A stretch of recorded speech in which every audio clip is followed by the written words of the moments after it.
500,000 kada buwan. Wala nang kahihiyan. Para sumuporta sa kanila.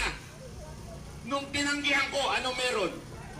Kaso, itong linggong to pupunta ako sa Legazpi para harapin ang kaso ko. Bakit? Hindi na ako pumayag sa 500,000 kada buwan. Wala nang kahihiyan. Sana natutulog na lang ako eh. Nagigets niyo yun? Pero hindi kaya ng konsensya ko na batikusin si BP Sara Duterte nang walang dahilan. Sana kung tarantada yun, okay eh. Araw-araw natin banatan, pero hindi ho tama eh.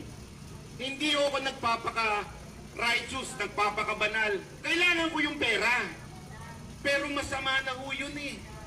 Isipin nyo kaninong pera yung mapupunta sa akin. Sa inyo galing yun. Alam nyo po yan.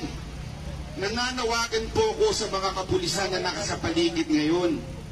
Kayo po, binawasan ng pensyon nyo. Alam nyo kung bakit? Dahil kailangan nila ng ayuda para manalo sila sa boto.